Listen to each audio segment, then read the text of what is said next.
Fast people over there. The slow side. This the slow side over here, Chan. It's not the slow side. Chan, you I probably could beat you in the race. Now? At our prime, No. I could gun you. No, Chan. I think so. I ran 4.48 when I came out.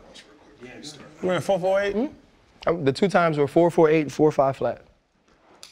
4.5 flat. Yeah, I'm not Mike or Fred, but I wasn't your kind of slow. What you ran? 4.48. You ran a 4.4. Oh, nice. 4.48, 4.5 flat. I ran a 4.52. Oh, that's close. We were, but I was 450 and you were 170. You're a better athlete. I could gun you because we went next to each other. He gave you that. If he, bro, Vic, think about it. If he run a 4.48 and I ran a 4.52, but I'm lining up next to him, 40 pounds heavier than him. Bro, I didn't tell you what Jay Feely did. That's impressive. I would gun him because you would be so intimidated by me. You wouldn't be able to run. I would split you. I'm not tripping on that. Bro, I would gun you. It's fine. It's the couple. Oh, this I love him to death, thank you, bro. He missed a couple. Yeah, we working. He needed it the most. Thank you, bro. Chan, y'all saving air conditioning? Thanks, bro. Oh, man, y'all want a little more? It is very hot in here. Appreciate it. I can turn it. What temperature do you keep your house? I'm a 74 guy. Yeah, I'm 74 guy. Oh, here? I'm 74 till bedtime. He's 72, bro. 72? God, it's hot in here, Chan. Well, you got that bread. God damn, 72. Nah, it's only on certain, in certain spots. Thanks. No, definitely need one. Oh yeah, for sure. You know what I'm saying? Yeah, that's some new, a little new thing. Just want to say before we start, man, proud of y'all, man. Appreciate you, brother. Appreciate you, Proud brother. of y'all. It's the grind, man. Hey, we love it. My AC was Just at like anything else. My AC was at 74. It was hot, bro. You got Freon? I hit it. Fred, how the f else I'm gonna have an ass? But you could, because 74, you would think, all right, it got to be nice and cool in here. 74 in the structure. Wait, 74 kind of, it's a little on the warmer side. You a 72 guy. It's not cool outside. So when it's cool outside, you can get the Your 74 should but be feeling 72 is for rich people. 72, that's a refrigerator. and teach you how to save money. Your AC, kind of suspect. 74, kind of like this. So you get your wet vac, pull off the little cap, the PVC, in your handler room. Put that down in there, hold it, but turn it off first. Don't you want to shock yourself. And then just suck all of the water out, change your filters, go do it to your unit outside too. Fred, machine running like brand new. Man, We be jumping. Fred, who do you think I am? HVAC people gonna show up and do that for a low-ski woski. Hey guys, You think I'm about to do that myself? Chan. Hey, Chan. I work, bro. was like, No. Chan, we're here. Fred, I'm not doing that personally. Guys, we're here to talk about the fact that it's the 20th year anniversary since Michael Vick was on the cover of John Madden. That's what we're here for. EA, John Madden, HVAC. Vick family, like that, it's not a cool HVAC conversation, though. Yeah, Freddie want to tell me that I need to HVAC my goddamn AC. I'm not HVACing nothing. Nobody knows about HVACing. Fred said he does. Yeah, I mean, I know a little bit because my homie does it. You know, shout out to Will. I appreciate you. He saved me money. I'm trying So to he's save not saying y'all he's money. going to do it. He's saying you should find someone that can do it. That I'm teaching him how Like to people do it. are now, watch this segue, TV. Like people are now finding quarterbacks that could try to do some of the things Michael Vick did. They can't. Before they allowed it in the offense. That's true. The closest thing I seen Lamar though. Yeah, for sure. Yeah, the closest thing I seen was Lamar. Speaking of, Lamar Jackson said that he played with the Falcons and Michael Vick on Madden. The only person couldn't play with me was me. But I love being on the cover. Was it a rule that you couldn't play with it's yourself? just when I played with myself, I was just like always trying to run like I ran. I tried to play it like a video game, Right. Like the actual game. You know what I mean? Like how I would play it in the game. I actually sucked at Madden because of that. On Yeah. 3rd and 6, I'm trying to call fire zone because I'm thinking it's, you know, third and like- intermediate. You trying to get burnt up. try to do what you would Dig do Lil Bo. in the real game. Yeah. So I got to echo Mike, and y'all might not. Was y'all pretty good? Was Jacksonville pretty good? Man, we was dogs. Jimmy Smith, right, yeah, Brunel, Jimmy myself. Smith. When I was a Quarterback. 98 speed, Brunel. 99, Yeah. I had a couple seasons like that. But I'm going to cut the small talk because guess what I brought? Fred, don't do this. That's hard. Fred, That is hard. Taylor. You rarely see these. Hey, bro. Rarely see Hold these, on. man. Bring back Pick a that. color. Fred That's Pick a hard. color. Huh? That's hard. You Freddie think T. I ain't? He my neighbor. I could have went down the street and grabbed it, but since we here, I might as well. Freddie T, did you still have it? Sell me this, Fred. Bro, sell you it. After you put your signature on it, it is mine. Hey, Frame this one. you'll see it on eBay. Hold up, limitless. Niggas to me got pinning it. I fought the head to witness it. Got my people feeling militant. Way I'm feeling, got me up. On the mission, got me up. Knowing me, I got the key. On the vision, I can trust. Trust, limitless. Niggas to me got pinning it. I fought the head to witness it. Got my people feeling militant. Way I'm feeling, got me up. On the mission, got me up. Knowing me, I got the key.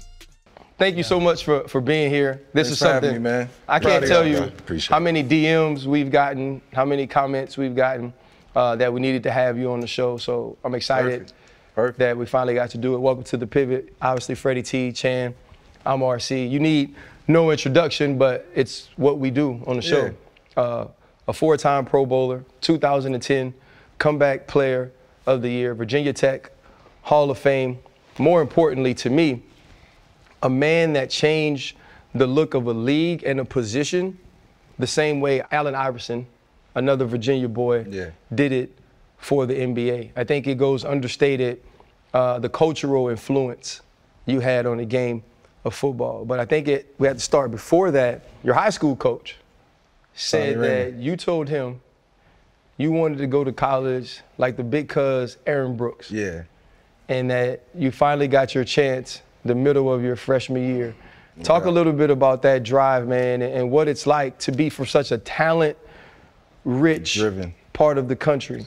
Yeah, first off, Aaron Brooks was like my big cousin, man. He was like everything to me. Like watching him in high school, it's like all I could do was just envision myself doing everything that I watched him. He was 4 years older, but it's, you know, it's almost like when you watch guys and, you know, you're a young kid and you idolizing an NFL player. When I went to see him play high school ball, because that's what, you know, that was a transition from, you know, Pop Warner, that was the next step. Like, I wanted to be just like him. And, you know, I heard he was getting all the scholarship opportunities and just doing it the right way.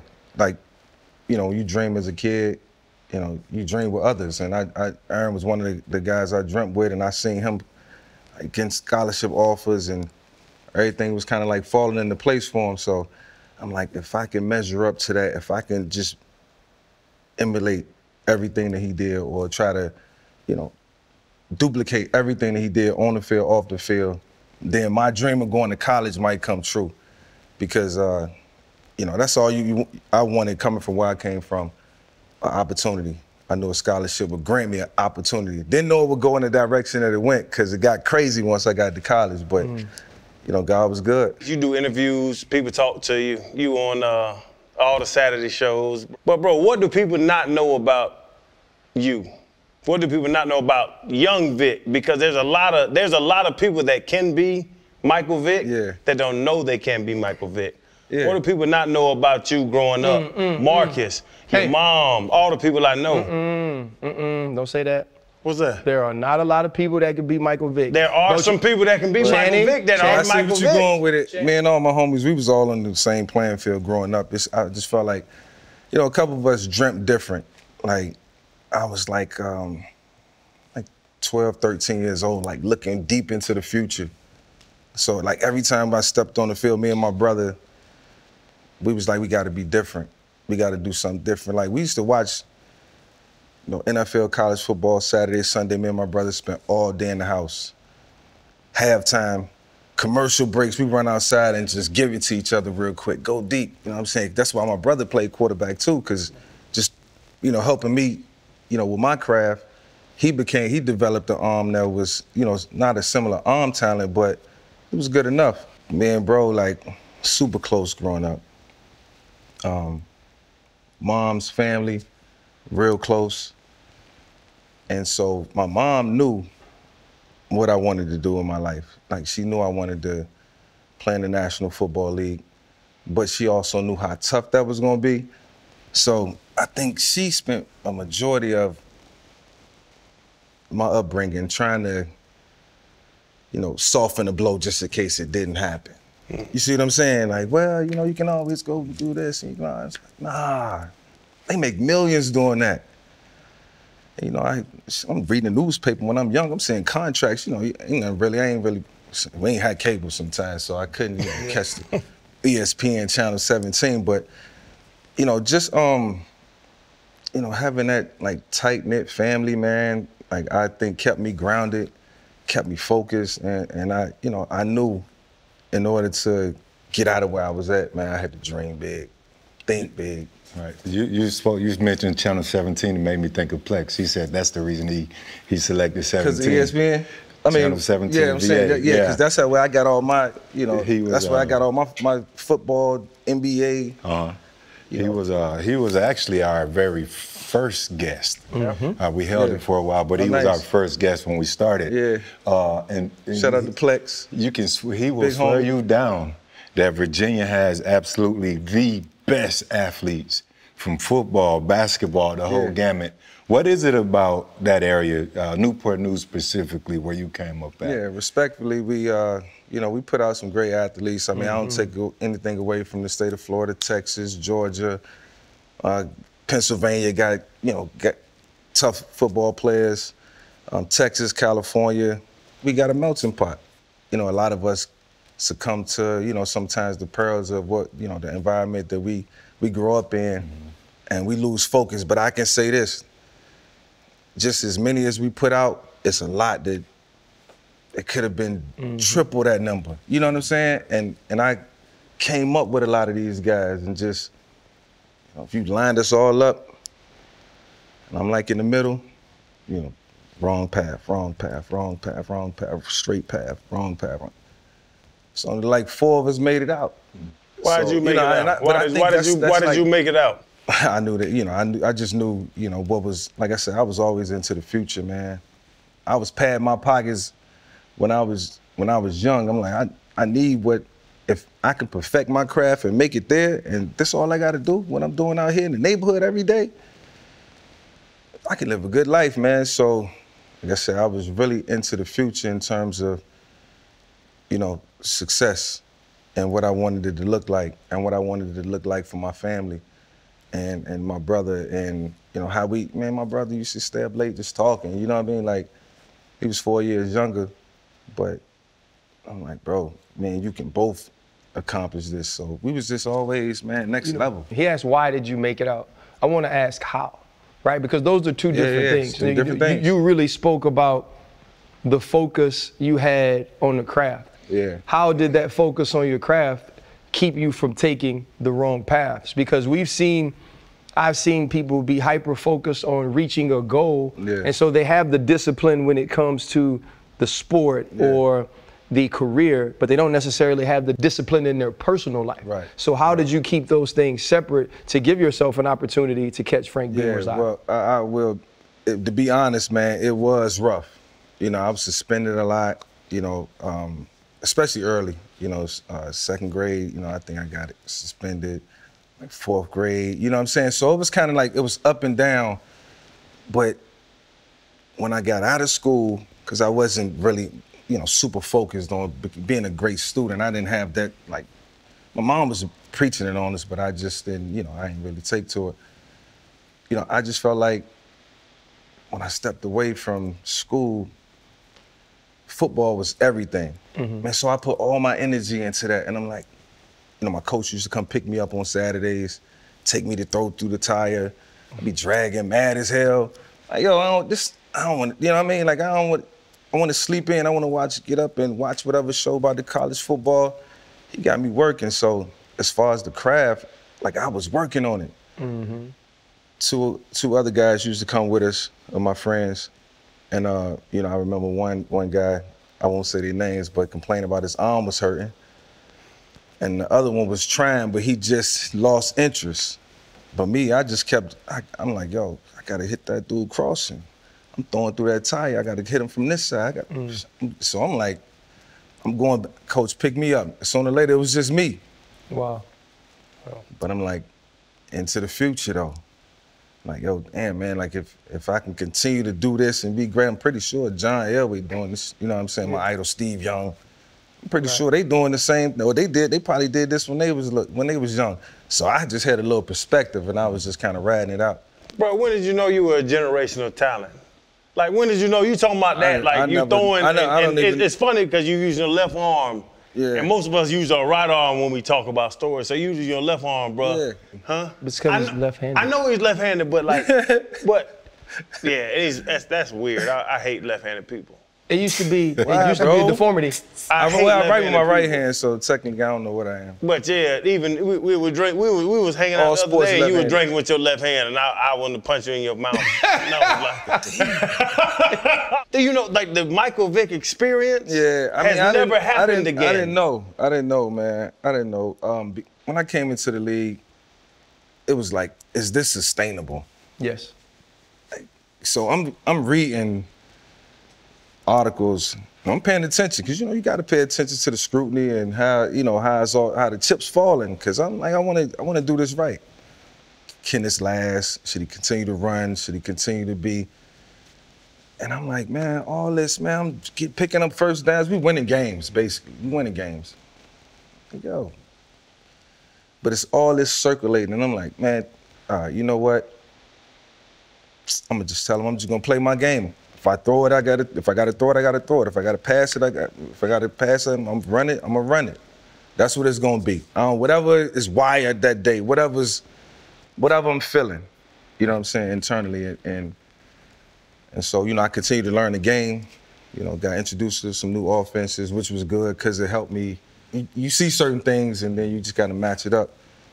But I was like, man, you know what, I'm just gonna be me, man. I don't know what that means, but it might have turned into a generational type of talent, phrase or saying, but I couldn't see it because I was struggling with the perception of my game. Like, I hated coming to a stadium like, damn, man, if I don't run it enough, I ain't being myself. If I'm passing it too much, they're like, you trying to be a pocket passer. But for the greater good, the game is in a great space now because I made the decision like, yo, man, it's gonna be, Bobby Bowden said it. He was like, it's gonna be more quarterbacks like Mike Vick, after the championship game. Right. And I never forgot that. And it was always like a reference, something I drew back on, and I was, Bobby Bowden said that. Right. Might as well do it. Now my man said generational type of time. I'll take that though. I'm just saying, bro, at some point you had to know you were special. Oh, I knew I was special in college. Though. No, I'm just saying at the point that you knew you were Mike Vick, like people, like I say kids in college, reference you, everybody reference you now. In college, I used to do some things in practice, bro, that like if we pulled that tape out, y'all wouldn't believe what y'all was seeing. But, because I couldn't believe it's half of the time. Shit, but I was like, I was always like, man, is this gonna translate to the pros? Like they're gonna be faster, stronger, linebackers running on 4 or 5s, and, you know what I mean? But hey, I just kept going, just kept at it, man. Right. You mentioned that Steve Young was the one quarterback you looked up to. Yeah. There are also some other really good black quarterbacks in the game, coming up during your time. Yeah. Was the correlation to Steve Young that he was a lefty and that he had the scramble ability? And I wore number 8. San Francisco was my favorite team. It's a great question because, a lot of people, I get that all the time. People are like, why not Warren Moon or why not Cunningham? Mm-hmm. But when I was in the backyard, and as I'm into the future, I'm throwing it and scrambling. Right. So all I see is Steve. I'm like, right. Steve broke a long run against Minnesota, if y'all can recall. I do. And I was like, we did the same thing. Yo, he ain't just do that, first of all. It's a white quarterback running like that. This is my favorite team, but he was replacing Joe Montana, so I really wasn't feeling it. Because, I was a big Joe Montana fan, obviously being a 49ers fan. Warren, I used to root for him hard, and then Philly, that was my uncle's favorite team, so they got a lot of airtime in the career too. Fast forward that to 2004, I think it was, second in MVP voting, obviously a Pro Bowler. But before that, there is the run against Minnesota, something you had in common with Steve Young. And he actually was asked about that on TV. Yeah. And he said that you were changing the game and were a Hall of Fame talent. And as soon as you said it was that he was your favorite player, I knew exactly why. It's so funny, and I know people are always like, don't bring race into everything, but we started the conversation. Yeah. I make the joke that Steve Young was the first black quarterback. Straight in up. The sense of the way that he played the game. Yeah. right? The way that Steve Young played the game was thought to not be able to transcend from a college to the pros. Right. Corey Moore, who you played with, a hell of a rush in at Virginia Tech. Great man. He said 1 week you were supposed to be Donovan McNabb at practice. Yeah. And he said when you were being Donovan McNabb at practice, he said, nah, because Donovan McNabb ain't that good. Yeah. When you look back at your time at Virginia Tech, that redshirt year where you are becoming Michael Vick, what was that time in your life like? It was special because, you know, I really got to a point. I had a dark, really dark place when I was in college, man, because just learning the offense, I didn't come from, you know, an offense in high school where, you know, the intricacies. And, you know, you got to learn a lot, man. Route adjustments, blitzes, defense, shot, you know, the play clock, formation, signals. There's a lot going on. I'm like, man, it was overwhelming. You know, my coach just kept saying, keep coming to the meetings, keep trying to, you know, just keep working at it. And so Corey Moore, scout team, like, is where I, you know, one day it just clicked. Like, you know, single high, two high, all that. And I went and tried it on the scout team. So I'm going against Corey Moore now, but now I'm on the scout team knowing exactly what I'm doing. You know, running the opposition plays, but now I know what I'm doing. Single high, I'm hitting outs. Cover two, I'm working down the middle, down the seams, and I'm remembering they stuff. And so that's why Corey referenced that, but I just knew, like, okay, and this, you know, this is for, you know, any young quarterback who was running a scout team. That's where you can learn and perfect your craft. Doing them dirty every day. Win scout team player of the week 2 weeks in a row. I'm like, man, I got something. Now all I got to do is really like learn our offense. Because I mastered the defense. I think part of the, you know, what was so confusing about everything is that, you know, I'm still trying to think about our offense, but I'm trying to learn what the defense doing too. So if you can't match, it take time to pair that up. And so once I finally, you know, it was finally in sync, I was like, man, this game can't be this easy. It's actually I'm serious. I was like, hold on. If all I got to do in the moment is do that, oh man, my mind was here 10 years ago. You get to that point. You're the #1 overall draft pick in Atlanta. It's the perfect marriage, Mike. Yeah. You know, it's a city that is full of African American people. Yep. It's a team that they love, and you bring what turned into a cultural icon. Yeah. As far as what you were able to do on the football field and the way that you did it. Yeah. Your time in Atlanta and becoming a guy who was good enough or popular enough to be on the cover of Madden, what do you remember most about that? I remember starting with the draft, just the night before the draft. I was supposed to go to San Diego, and the night it was before the draft, it was a trade. They make the trade, I'm like, oh, it's gonna be really cool. You know, when I get this, probably save a lot of money. You know, it's not, you know what I'm saying, transporting the family back and forth, commuting them back and forth from Virginia to San Diego. And they'll be close to me. They can see me play. That was a plus. And then, you know, I thought about the city and the culture, and I'm like, all right, you know, Deion Sanders just left, and they need a spark. Thought about that, you know, +2. Then I thought about the negatives, pros and cons. Can't be a bust. You know, you're gonna hear it. It's too close to home. Not a really good, not a good team. Because, you know, they was transitioning, you know, just went to the Super Bowl, and I'm like, damn, more pressure. But I'm like, man, I should have known that it was gonna be more pressure on draft day. And so, you know, I think I went in with a premise of just not being a disappointment, man, and wanting to turn it around, you know. And I'm green, I don't really know what it takes. I got to come in, I'm starting from ground zero, I'm starting fresh. You know, just learned from Chris Chandler, he played a little bit as a rookie, but my confidence was down because I didn't have a lot of success. Brian Urlacher and the boys, they beat Mike Brown. I'm the safety, Mike Brown. Played for Nebraska. You know, he had a run. He had like a little 5 or 6 year run. Man, I'm talking about beat me down. And now I'm talking killed my confidence. I walked off. I felt small. Right. Like, oh man, I'm questioning. I can't do this. But you know, you got to keep working at it. You got to fall.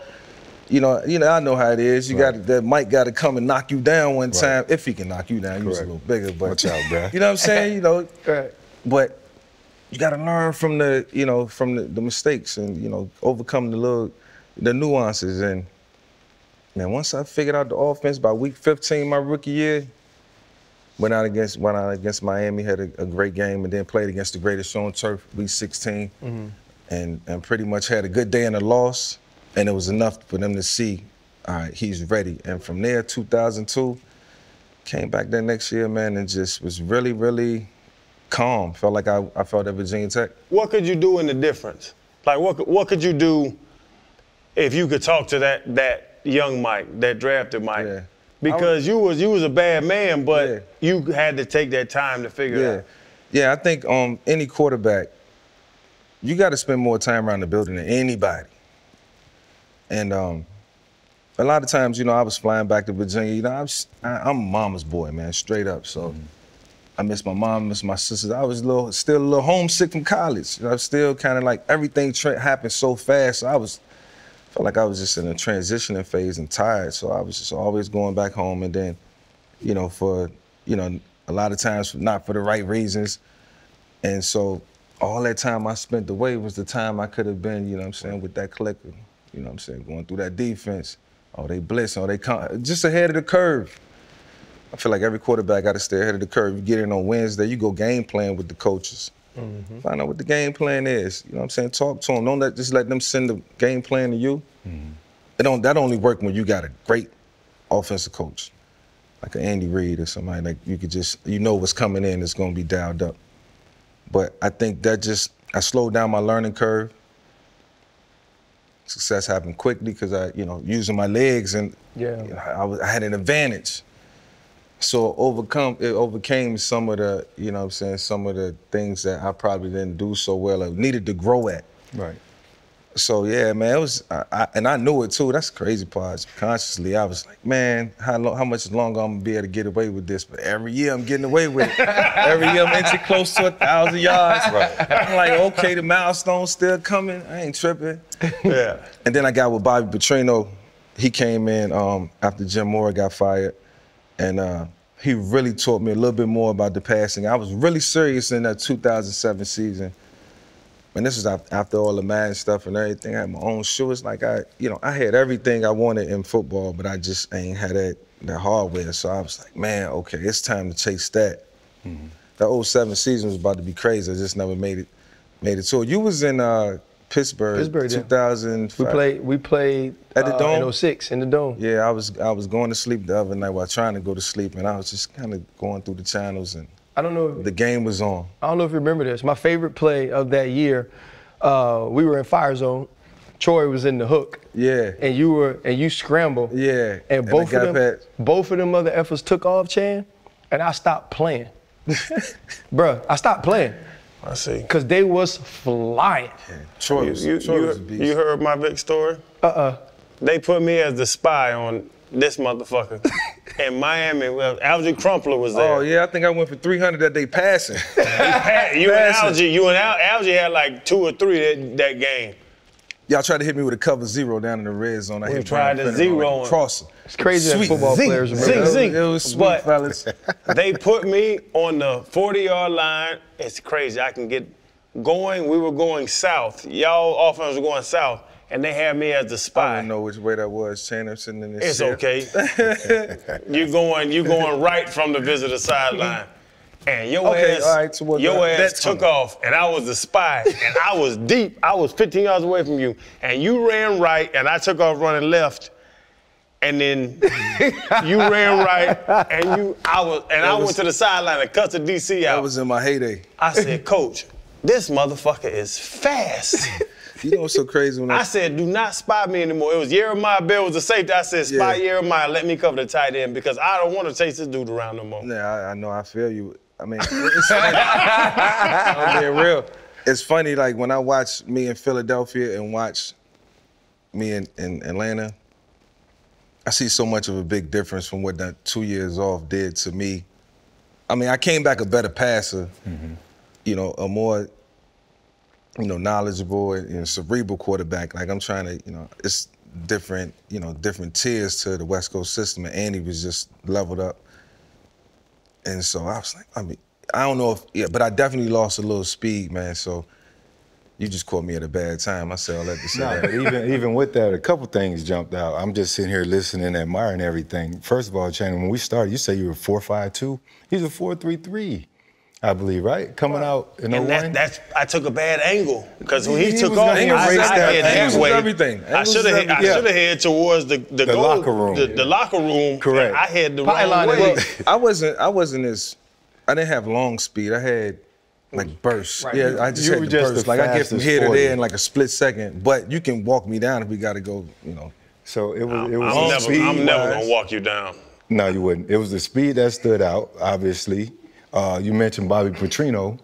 Bobby coached Lamar at Louisville. Yeah. Bobby coached Lamar, which is crazy now that I'm sitting here thinking about he had an opportunity to coach two of the most electric quarterbacks that the NFL game has ever seen. Yeah. At the end of that season, well, in the season I never made it through the season. At the end of the training camp, I was already in the future in that season. It was going to be some great things, but Hugh Jackson was our offensive coordinator, and he was like, he'll be the MVP next year. Like after OTAs, mini camps, I had that type of camp, but that's the system Lamar ran in college. It's a really good system, and I'm surprised Bobby Petrino didn't try to become a coordinator. Well, he was an OC in Jacksonville. I know, but he did great with a lot of quarterbacks.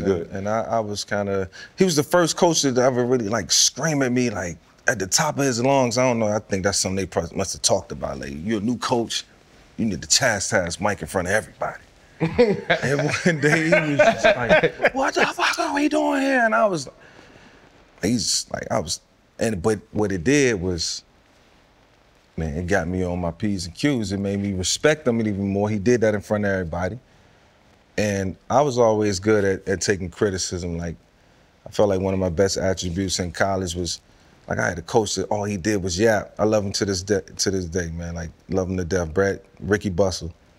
And man, he was just in our ear every day. But I heard what I needed to hear. You know what I'm saying? I think we got to be like that sometimes. So when he did that, man, it really kind of like, it sparked something in me, man, and just triggered another level. Fellas, y'all know what time it is. Gotta holler at our partners from DraftKings. And DraftKings is still giving you a sweet deal.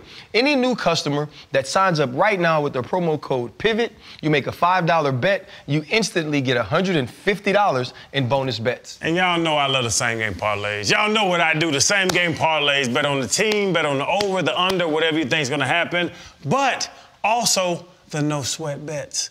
So even with the parlays, no sweat. When you lose that, you get a bonus bet right then. If you lose, hey, y'all are set. Chan, I've been on those no sweat bets too, brother. But listen, get the app, get your phone, download the app today. Do like me, you can even put the sports book right next to the daily fantasy. So if you're not in a place where they have the sports book, just pull out and play the daily fantasy. Same great game. Like he said, download the DraftKings Sportsbook app. Any new customer signing up right now, you place a $5 bet, you instantly get $150 in bonus bets. Use the promo code PIVOT.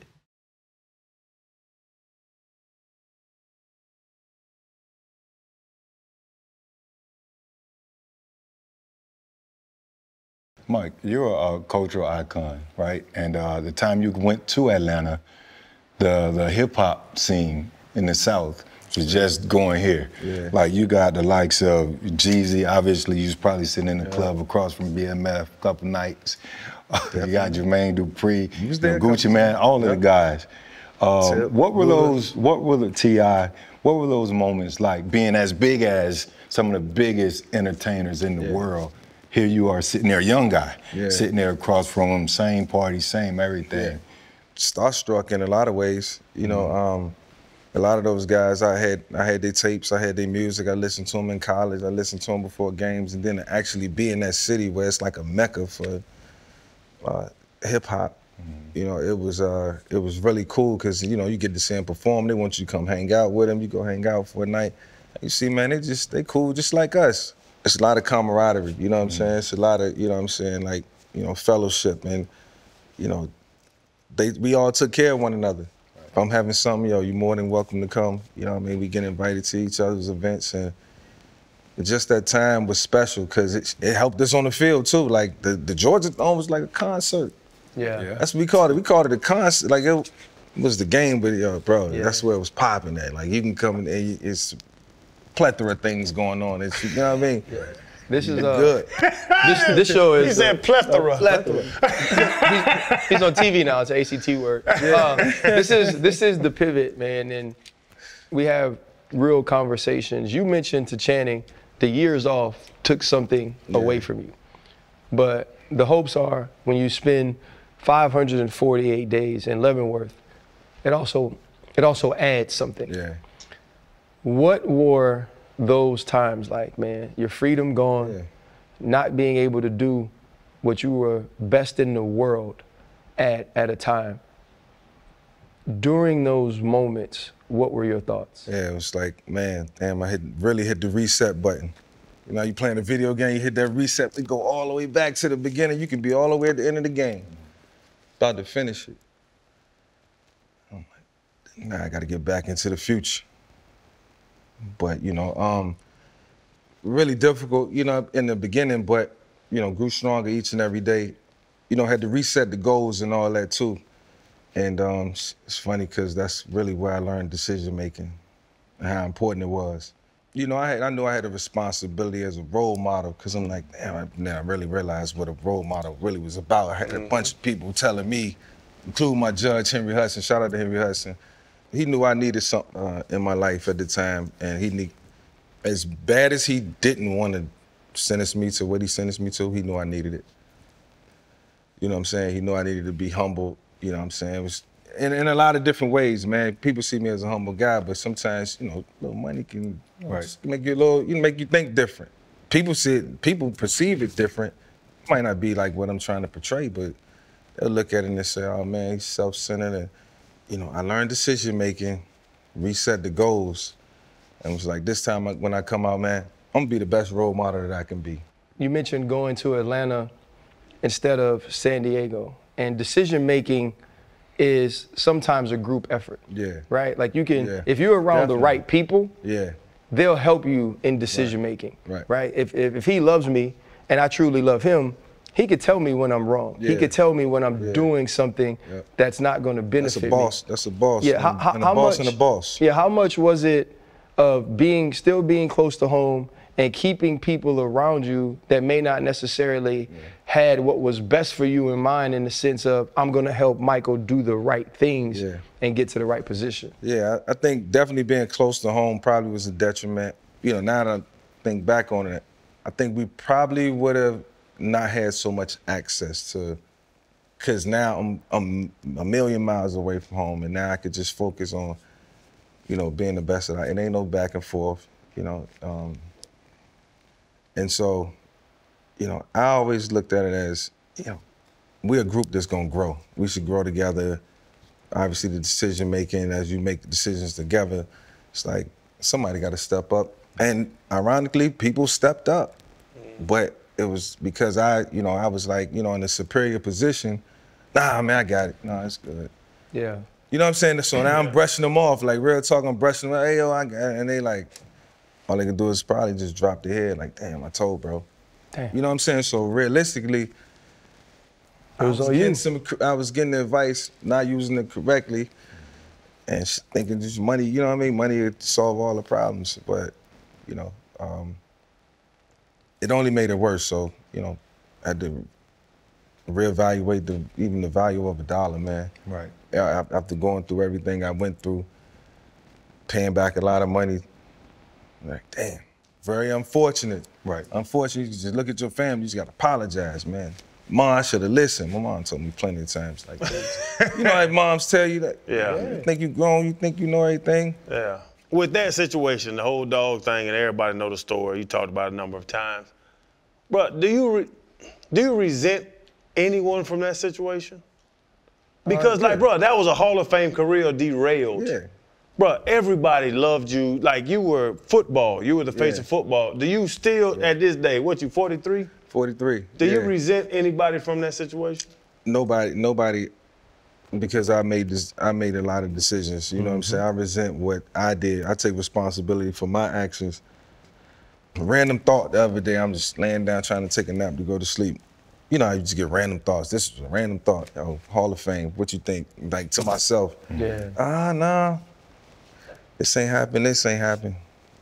That ain't happen. Possibility. Man, if you wouldn't have had those 2 years off. Yep. Man, carry your ass to sleep. Stop thinking. Stop thinking. Positive energy. Yeah. You know what I'm saying? So I got to consistently reinforce that on myself because, you know, I mean, I lived through some things that, you know, a lot of people don't live through. And like you say, Ryan, it was 548 days. It was a long time. Yeah. And so, you know, naturally, from a mental health standpoint, you know, I got to stay positive. I got to stay encouraged. I got to always, you know, just uplift myself, you know, because I got to deal with a lot of things that people don't have to deal with neither, even on the, you know, successful level. You know, still get it. I still get it sometimes. It ain't, I mean, I can't say it don't go away. I just try to, you know, always be conscious of it. Oh, this ain't happening probably because of that. Oh, these people don't think this because of that. Friday, Fred said that on the show. We were talking about Deshaun Watson, and I don't want to compare the two situations, but I don't know, you could kind of probably speak to it more, Fred, but you mentioned that those things, once people have that perception of you or believe a certain thing about you, they never allow that to go away. Yeah, no, that's very true. It'll follow you for a while, but I think in your case, Mike, we know the obstacles that you face, you know, and those adversities. We've seen that you've been very resilient. Yeah. You know, you're even on TV and you're doing a whole lot of stuff. But what are your determinations, you know, and what are your goals going forward? What do you try to do? Not that you're out to prove to anybody that I gotta save face and be this type of person, but you yourself specifically as an individual, what are some of the things that you're trying to achieve to prove to you that you are a better person? Yeah. Well, I think for me, it started at home, man, within the family. You know, my wife, and trying to be the best husband that I could be. Communicate with her, give her, you know, time to be great within the household. My kids, who every day, you know, I feel like they take my advice because I'm, you know, I try to be as fair as a father as I can be. So that's really important. So I think it started right there. If I come out the house and I ain't happy with something that's going on inside the house, then I'm already a wreck. I know in my household, as y'all probably know, you know, in your household, you like we dictate the energy. Yep. You know what I'm saying? We the alpha. Sometimes we gotta cater to everybody else's feelings and, you know, kind of, you know. That's the job. We gotta simmer the mood. Yeah, we gotta be. That's the job. It's really being the man of the house. Yep. Right. Daddy, I appreciate, you know, you listening, or appreciate you talking to me, or, you know, not blowing up when you felt like you was right or knew you was right, or whether I was right or wrong. You know, thanks for taking into consideration my thoughts. I try to start with that, and then, you know, just from career goals, I'm still young. It's a lot I want to accomplish. I always want to, you know, be the best analyst that I can be. You know, keep working at that, and, you know, hopefully, you know, at some point lead a lot of young men. Yeah. If it comes to it, and, you know, I've been asked about it, you know, coaching, and would I ever do it? You know, probably will at some point. How you gonna coach somebody to do what you did? It's easy. You didn't hear me say the game is easy earlier? See, it's all in how you it's teach exactly it. what you. I said, You gonna tell a young man, Ryan. Vic, just tell him. You gonna tell him, okay, well, go Ryan, juke out 6 I said it earlier. I take said the game house. was easy. Then Bro, you can't it's teach easy when you nobody know what you did. Well, I can't expect nobody to be like me. I want them to be better than me. I want him in that film room, studying when I'm handling some other business. I want to be able to come to him and hit him. Andy Reid used to hit us with questions, random. Hey, you seen this look? You see this look? You better be quick to answer. I had the right answer. I got some good ethics. Yeah, I got a question about that. During those days, Tony Dungy becomes a confidant and a mentor, someone you spoke with and talked to. And Andy Reid actually called Tony to ask him about you. Ask him, did he think you'd learn? Ask him what type of human you were. And Tony Dungy, who is a man that tells the truth, but also shows compassion, said, no, I believe Mike has grown. Yep. And Andy, because he had dealt with some things with his sons, wanted to have a conversation with you, wanted to give you a second chance. You know, you mentioned him being a genius or him coming to you with questions. But what do those two men mean to you? What do Andy Reid and Tony Dungy mean to you? Because in order for you to have these goals and things you want to accomplish now, you had to have somebody give you a second chance. Yeah, well, it started with Tony Dungy coming to visit me when I was in Leavenworth, and you talking about a man sitting across from you, just asking you the questions, that trying to get the answers, looking you straight in your eyes. I'm talking about not even blinking. He want to know, like, is it sincere? And I'm like, but I had already rehearsed it. Once again, I was in the future. So when it was time to recite whatever I was, you know, thinking, it was easy. I mean, first of all, I had to thank him for being there. And it's like, you didn't have to come. But yes, all of these things. He left out. He felt like I was contrite. And, you know, I guess he had his conversations with, you know, Roger and then Andy. And Andy, you know, he felt like I could come in and, you know, learn. He wanted to see me learn from my mistakes. He wanted to see me become a leader of young men. The locker room was younger. It's like, this your locker room, along with Donovan. And, you know, Donovan was a big inspiration and a big part of me coming to Philadelphia. So I got to thank Donovan. He co-signed it too. And so Tony and Andy created a really, really comfortable situation, and Roger. And so now I got three men that I hold myself accountable in all aspects of life, because I know they're watching. Mm-hmm. When I walked out that room, from the first meeting with Roger, Tony, Andy, when I walked out, the biggest word I could take away from anything that they said, accountability. Mm-hmm. You know what I'm saying? I never forget. And it wasn't always, it was hard for me too, because I was still young and I'm still transitioning back into, and I just never forget, Roger told me, man, look, man, whatever you're doing, man, just know, don't nothing good happen after 12 o'clock. Slam the door. That time in prison, jail, I don't know what you call it. Bro, what was that like? Because you went from the top of the world to sitting in the goddamn cell. It was very uncomfortable, man. It was very uncomfortable. Like I say, I'm never gonna glorify, it's really confusing, because like I said, I learned decision making. Like, I don't want this to be interpreted in the way where kids think like, oh, that's some time, it's a little time out, time to get yourself together. No, it's wasted time. Like, it's wasted time. Yep. For real, it's boredom. You're around a bunch of dudes, and man, if I would have learned to play chess, dominoes, man, I'd have drove myself, man, you go crazy in there. So, you gotta find a way to adjust. But man, I spent a lot of time in like isolation, because I couldn't be around other inmates. So, I don't know if it affected my mental health back then. I wouldn't say now, because I feel like I grew from it. You know what I'm saying? But it's still a part of my life that this is just a lot of self-time. So, I was obviously sitting there just like really like not believing that I was in that situation. You know what I'm saying? So a lot of times I had to look myself, and man, it's real when you look yourself in the mirror and you see that reflection and you know who you are. You look at yourself and you see that reflection. You got a jumpsuit or black and white stripes. You're like, prisoner, bro. Right. Yeah. Nah, this ain't me. Like, nah, this ain't me. You got to tell yourself, nah, this ain't me. I still had the Air Force Ones on with the suit, though.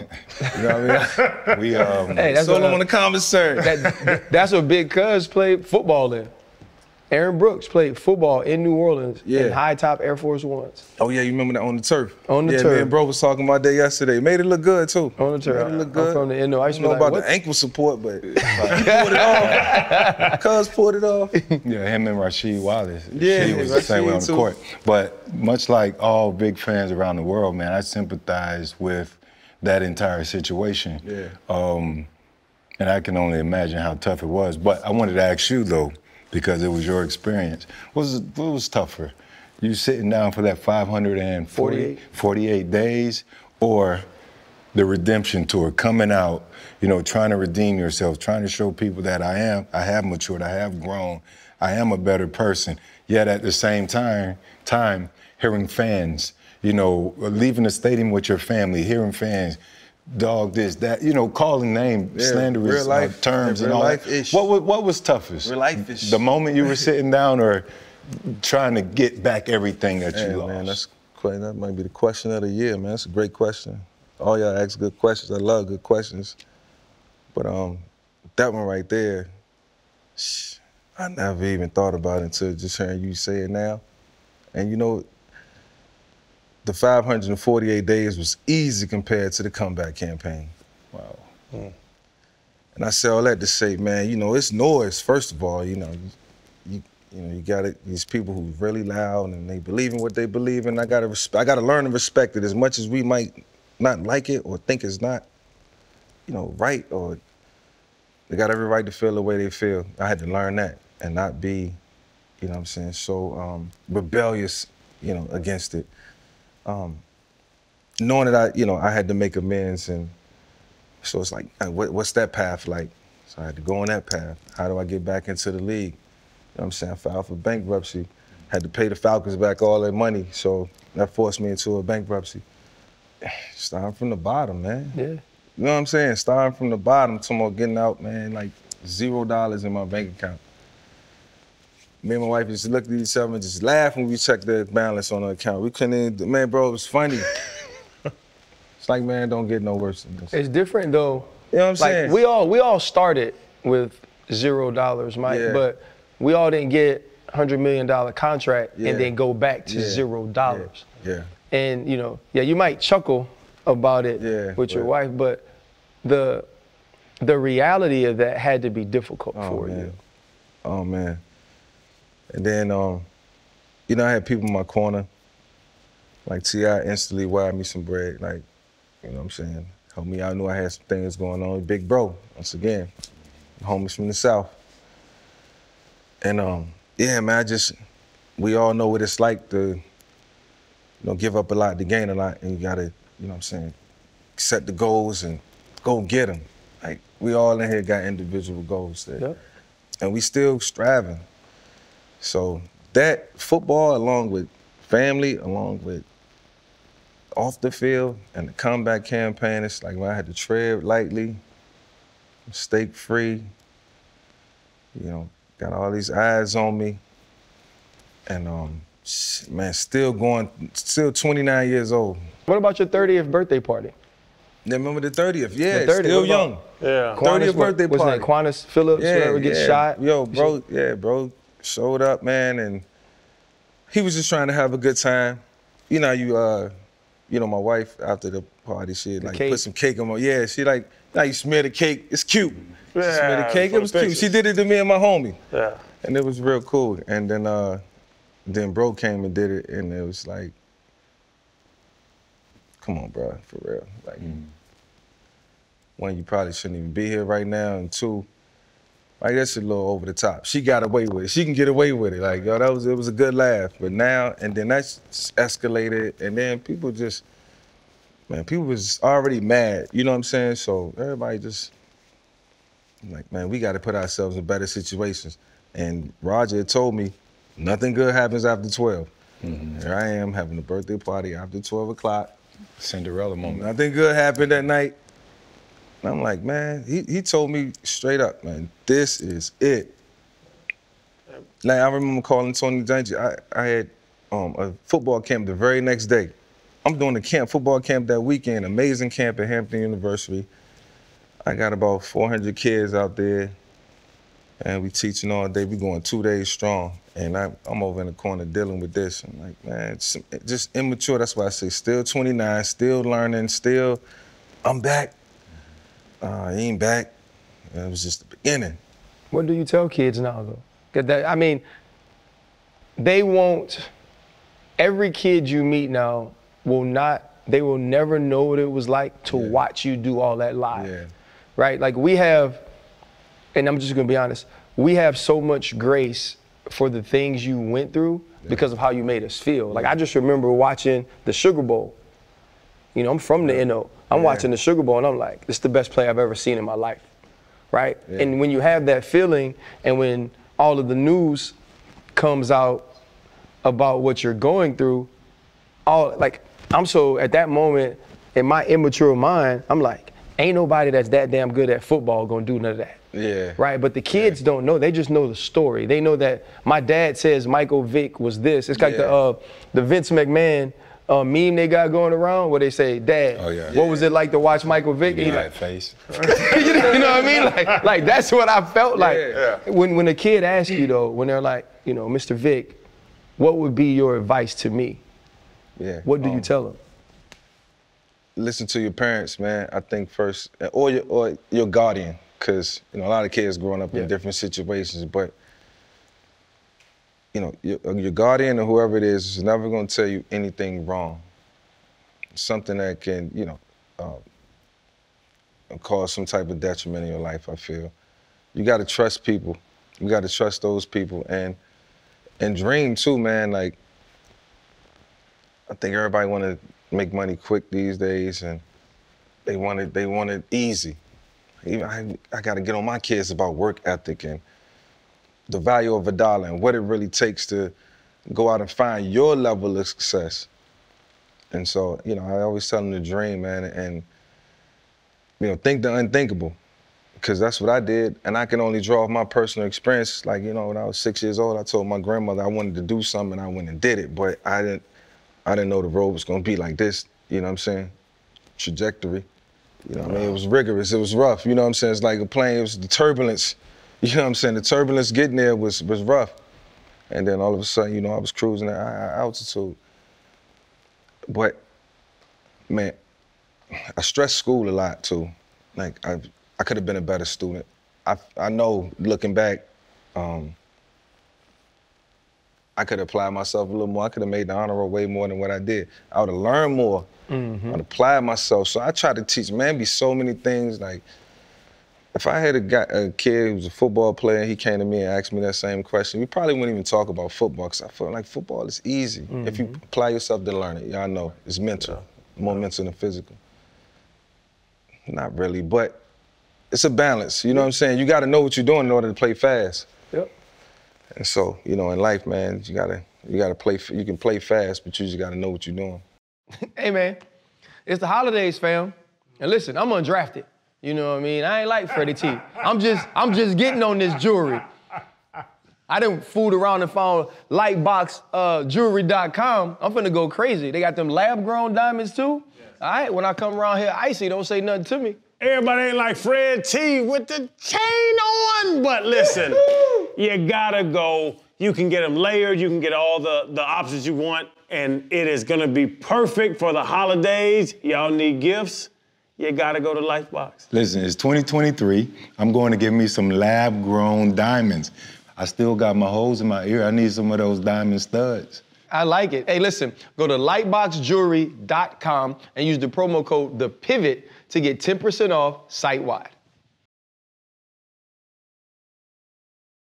Bruh, and I love you as a father, because I was just at Lil Mike's birthday party. Yeah, we were just bullshitting the other night. And you have your daughter who's in college. You got to, all your kids right there. She ain't listening right now. She ain't listening. Yeah, we trust me. Yeah, we go. Hey, I got a 24-year-old about to be 25. I get it. Yeah. It's gonna come back. It's gonna come back around. I met a boyfriend. Jada, we watching you. I met a boyfriend. He seemed like a nice guy. Good dude. Yeah, good dude. What do you say to your kids about that path? Like, we talking about your path and all. Like, do the kids ask about it? Because Lil Mike, he just turned 6. Yeah. But then you have grown kids. Yeah. Like, what's that like, explaining the story of Michael Vick to your children? Yeah, well, I always find a way to reference something. You know, man, when I try not to talk about the prison part, but sometimes it do come out, man, we used to do this, and they don't want to hear that. They don't be wanting to hear them stories, because then they do be like, it'd be like times they be like, Daddy, what was it like when, you know what I'm saying, they ask the same question. And I hate answering the question, but I try to, you know, put a little fear in them a little bit, you know what I'm saying? Like, even though they good kids, and, you know, put in your memory bank and go tell your friends. You know what I'm saying? Spread the word. Yeah, it's not a good place. Yeah. But they really understand it, man. They do their research too.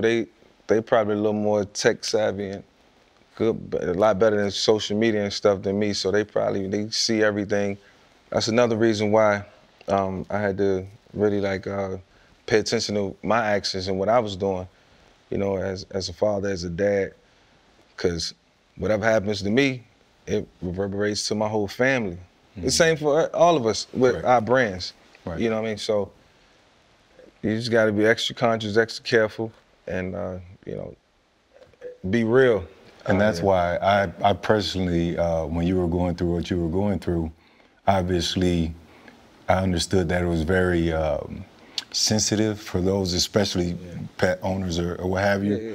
But a lot of it I contribute to the things you just mentioned about kids, what you see, your environment, your community. I came from a small town, Belglade, and quite naturally, I didn't understand it then. Even when your situation came about and you got in trouble, I didn't know that it was illegal, you know, because it was common. That's what I saw, and that's what people did. And, you know, I didn't look at it either type of way. But you do have to, you know, feel better about giving your kids an opportunity to steer clear of that sort of upbringing, because that matters. It plays a big role. You didn't know it's illegal to fight dogs? Bro, when I was when I was that age, when I was young and I saw it, I didn't know. But see, that's the thing. When I was young, not then, but when I was young and kept growing up, I didn't know. But see, this the thing my situation did. It raised awareness to, like, man, I went on a whole campaign passing laws and everything, going to Congress and, you know, really like being an advocate, you know. And so, you know, that's my foundation. We target animal welfare now. We work with special interest groups and we just make a lot of donations, but the quiet is kept. But I'm doing a lot of teaching in that field too, to educate kids, because I feel like I didn't get that, you know, education. Even though some things, you know, and you know, like, that's wrong. You know, and then you know, do kind of try to pay attention to what's, you know, happening around you. But my kids, you know, young men and women, that's what our community outreach is about. You know what I'm saying? And obviously I was a part of, you know, I got to be big in the prison reform space too. So, you know, helping kids and helping them understand, you know, in the community outreach, you know, field, and animal welfare. You know, I'm a big time animal lover, so that's what's so conflicting about it to everybody. You know, I can't explain it, so I just let, you know, my actions, you know, speak louder than my words these days. And then, you know, the prison reform, man, I know what that's like too, and I'm trying to prevent that. And if you go through that, how can we make that, you know, a comeback campaign for just people who don't get the opportunity like I might have had, because, you know, I had people around me, Tony Dungy, Andy Reid. So of course the track gonna be a lot faster to, you know, to the finish line. On that too, C.J. Stroud recently, his father went to prison when he was a young man, and he is very early on in his career. Wears number 7.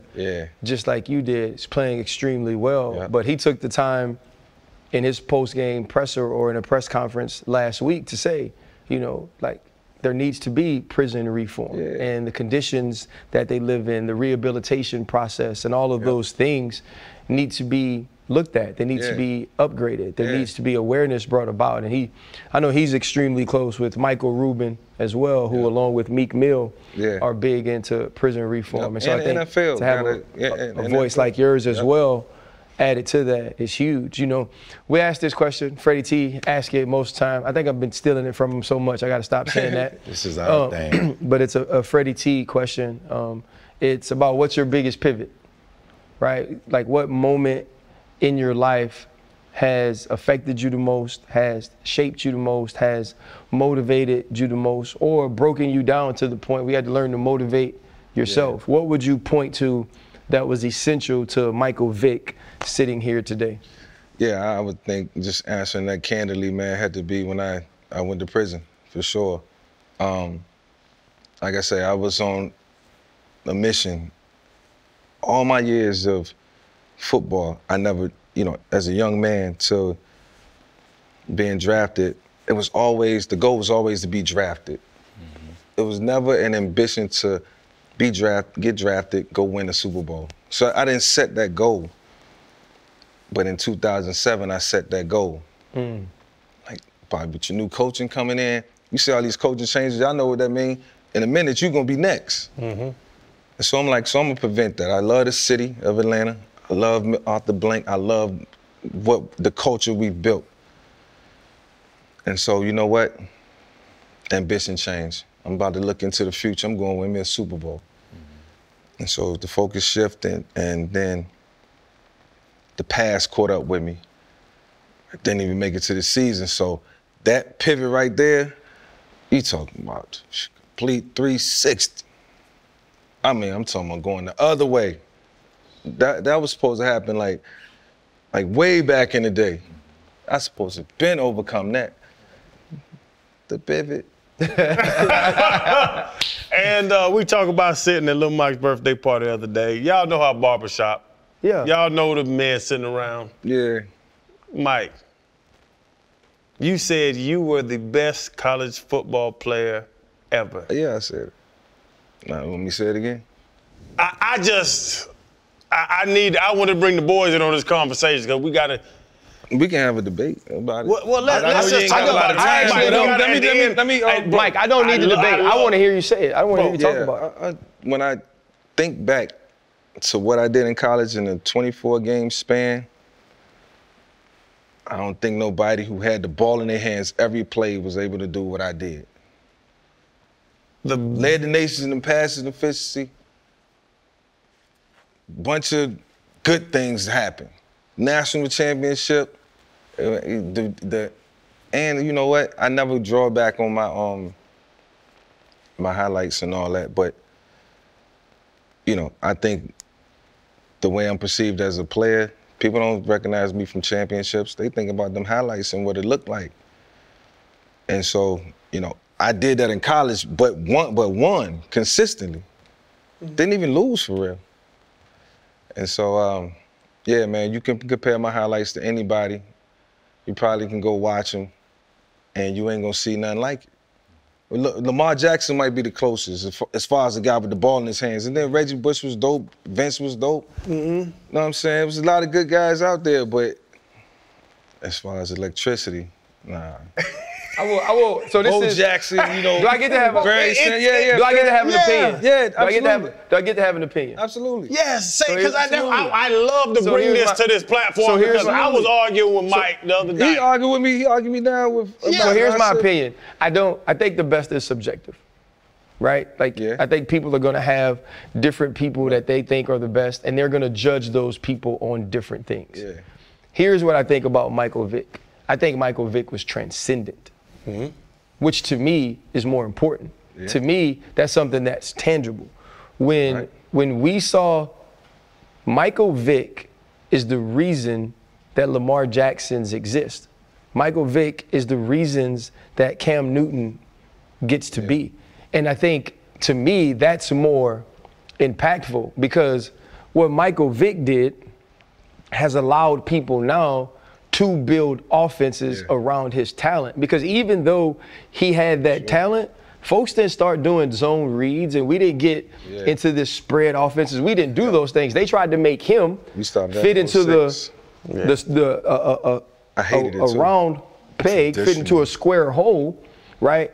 And say, no, we're gonna let you do, or we're gonna force you to do what all these other quarterbacks do. He was just so talented, he made it look different. And I think that's what stands out the most to me about Mike. And also too, like, I was his contemporary. And as a contemporary, I watched him like we didn't play the same sport at the same time in the same universities. You know, and I think that's what was different about him. And so for him to feel like he's the best. I like that when they word told me to transcendent. spy him. I like that transcendent because everybody else kind of came after. Yeah, like what he did, you know. And now, if you put him in Bobby Petrino's offense that Lamar Jackson was in, it's the same thing or better. If you put him in prime Vick in Baltimore right now? And look, our offense in college was run-oriented too. It was catered to the run. That's why I ran, so, you know, the option, run a speed option, we run veer option. We ain't even, the things that, I can't even believe half of the things I did because I was really in the box. You know what I'm saying? I was really in the box. And so we never got into 4 wides, called it flush. We never got into 4 wides. When we did, it was all passing, but everything was, we never got into 3 wides.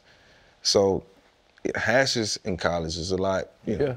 Yeah. So if you got speeds, you going, but I just happen to have it. What's the most advantageous offense for your ability that you ever played in college NFL? When I got to Philly with Andy. And then Dan Reeves' offense was amazing too. John Elway ran it. They went to 4 Super Bowls, so I was running all that.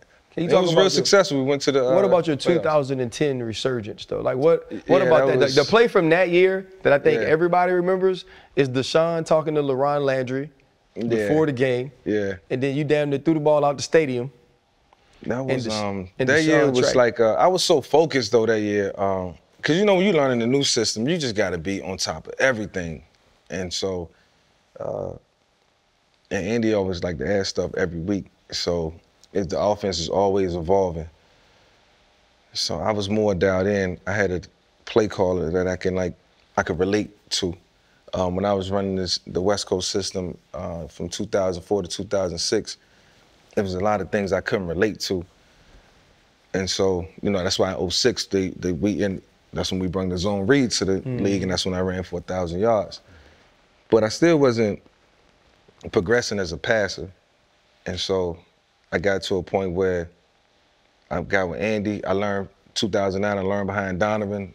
And I'm like looking at everything they're doing. I'm like, man, I would really kill this offense. And I got a chance to do it and come back player of the year. And, you know, just a good solid season, man. I wish I'd have had more of those. So what's the secret sauce with Andy Reid with Big Red, though? Because we've seen him turn. McNabb was a great player, obviously. Yeah. What he has in KC now with Patrick Mahomes. Hell, even with Alex Smith. Yeah. He was amazing. Then he went to D.C. It wasn't so great, but, you know, and then yourself, you know, you became a better passer late in your career. What is it? I think you just know how to surround quarterbacks with talent. If you look at Andy's track record, he won a lot of games with backup quarterbacks, too. And but that's not taking away from what he's. But that's the point I'm trying to make. Is he developing these guys into become better quarterbacks than what we are used to seeing? Yeah, because let's be honest, is different. Patrick, he has talented guys that he has to throw to out there in KC. Yeah, but they're not good as previous years, and he's just the guy who's throwing them to become better players than they actually. But now their defense is better. That is true. And so. You know, you look at the defensive personnel and whether he hired the coordinator or he did it. He helped pick out the talent. I'm pretty sure he got to say so when it's time to sign, like, yo, I like that guy. So he helped build the structure of the team. And so it's just not offensive driven. Patrick benefit from the defense and what they doing now. They kept him in a lot of games this year. So I think just his ability overall, I should have said offense and defense. As far as him knowing personnel, knowing what players. You think about his teams over the years, even from Philly, they all look the same. You got a dominant pass rusher, good linebacker, you got a star safety somewhere, whether it's Dawkins or it's Honey Badger, or, you know what I'm saying? You got solid corners, and you got a good defensive scheme. So like when he, you remember Jim Johnson, the great Jim Johnson. Jim Johnson was nasty. And then he had Sean McDermott, McDermott under Jim. And so now he got Spags. Spags. So, man, it's a couple good defensive coordinators in the league. Last year, when Pat was hurt a couple games, he had Chad Henne looking like. Yeah, that's what I'm saying. but Chad Henne had talent around him. That's Andy Reid, too. Now, if Chad Henne don't got talent around him and Andy Reid's play calling, he's not. Yeah, but I mean, that's why he's a backup. Marriage. That's how he's a backup. I guess my last question would be, man, you know, a huge part of the reason you're here, though, is because it's 20 years since you won the cover of Madden, and EA wants to honor that. When you go full circle and think to yourself where you were when you were on the cover of Madden then, and now to be 20 years around that, with all that you've been through, and EA is still like, nah, man, we rock with you. What does that sort of support from a company like that mean? Yeah, shout out to EA, man. Shout out to Ty Stover. For taking this into consideration and, you know, even allowing all this to happen. And you know, it's been a major accomplishment. Certainly one of the milestones in my life that I really felt like I would never accomplish. You never think you're gonna be on the front cover of a video game. Hell no. Or, you know, have, you know, your own signature shoe and things like that. And so 20 years later, for them to still celebrate that, I feel like, you know, I always try to be fair with people, respect people, respect their space, and you know, that's always been something that I'm gonna hang my hat on. And so I think it just comes back around full circle. The respect, you know, is reciprocated, and, you know, they still reach out for a lot of things that include me and Madden. And so it's been a great ride, man. I'm just thankful to have the people around me that, you know, continue to put me in advantageous situations. And so, you know, I try to pay it forward. So, but I appreciate y'all, man, for having me. And this conversation was amazing. I've been watching y'all from afar. Can I get a shot, A? Y'all doing some great things, Look at him, bro. I tell you, bro. I want that. The real one's nobody. Everybody know. Everybody respect you. Everybody know who played you. Everybody know who didn't play you. Young boys, old boys, bro. MV, bro. Yeah. We know. I want to say this too, from my perspective of being in the game on, you know, obviously playing it against you, and now on the other side. I think the largest respect you get is the fact that when younger quarterbacks now talk about quarterback play, they still bring you up. Yeah. And what you did wasn't traditional. Yeah. And I think it's also the reason that you're a special guy on the cover of Madden is because a lot of times that guy has won an MVP or that guy has won a Super Bowl. You know, for you it was like, he's so special, so dynamic. The world is so captivated by who he is as a player and the way that he does it, that he's worth this. And I think that's the reason 20 years later, bro, like people still. And then the word that you used earlier, transcendent. It was. People can relate. And we might have missed a generation, but somebody's reminding somebody of, you know, the greatness or our greatness or what we tried to, how we tried to be the best in our profession. And so I really respect that. Who's the closest thing to you ever seen, before or after? What? The closest thing to Michael Vick. Warren, you can go to Warren Moon or you can go to Lamar Jackson. Eldridge Dickey. Look him up. Who? Eldridge Dickey ran a 4.440, 4.340 in Do like you know Eldridge Dickey? Yeah, I'm pulling my phone out. Look, pull up. And I know a lot of people. So you know, of course I'm gonna get to Lamar, but it was a quarterback in like 1964, somewhere around that time. I feel like I should know this, but Eldridge Dickey, because I always question, like, people always come to me like, bro, you changed the game. I'm like, no, there was a lot of dudes before me that changed the game. You know, I try to pay homage, but one day somebody took me way back, and Eldridge Dickey was like, he was like me and Lamar in the 60s, bro. Yeah. And he just ain't get a chance, though. You know, the story is he died from a broken heart because he got drafted the same year as like Stabler or something, and I think he got drafted in the first round. I want to say Ryan for real, bro. He got drafted in the first round. Man ran a 4.340. Yep. They said he was the greatest HBCU quarterback of all time. I'm telling you. Really? I'm telling you, and man. they ain't give him a chance. Yep. Bro, I'm talking about cut all the stuff that you see, cutting back against the grain, taking advantage of the defense. He was a monster, man. And it was a different day and time. Yeah. No, but, and then Lamar, previous, from what I done seen, definitely Lamar Jackson. Yeah. What about Ronald Curry? Ronald Curry was the greatest high school football player ever. In the state of Virginia, or just? I don't care how good you were, I agree. Oh, you remember Ronald? It's my time. I had 22 rushes. Ronald Curry, basketball and football. I had 22 rushing touchdowns. Nobody cares. Ronald Curry was the greatest high school football player ever, man. He was that good. Man, he was he was a man amongst boys. Right. He said I heard the story. Did he have 22 rushing touchdowns in his He might have 42. I swear, he might have 42 shots. Chad, nobody cares that you had 22 rushing touchdowns. That's saying claim the fan. I ran for 42 touchdowns. Hey, talking about he ran 4.52. Man, you did not run a 4.52 coming out of college. 4.52 coming out of high school. My brother. Thank you so much. I ran a 4.58 at 245 coming out of Florida. Dang. 4.61 at the That's crazy. Combine Combine at Pro Day. That's easy run over material.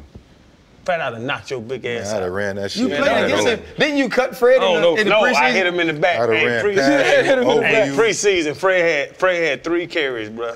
You don't get the ball in preseason. He had 3 carries in preseason. He got one of them, and this gonna get the ball and try to back up and try to fight for yards. I hit that bitch square in the back. I hit that bitch square in the back. That's something serious. I hit him. I'm like, God damn, it's the preseason. He jumped up so hard. I hit him. Fred used to look so sweet in that uniform in college. Man with the visor. Hit him square in his goddamn back. Hold up, limitless. Niggas to me, can't pinning it. I fought the head to witness it. Got my people feeling militant. Way I'm feeling, got me up. On a mission, got me up. Knowing me, I got the key. Only vision I can trust. Trust, limitless. Niggas to me, can't pinning it. I fought the head to witness it. Got my people feeling militant. Way I'm feeling, got me up.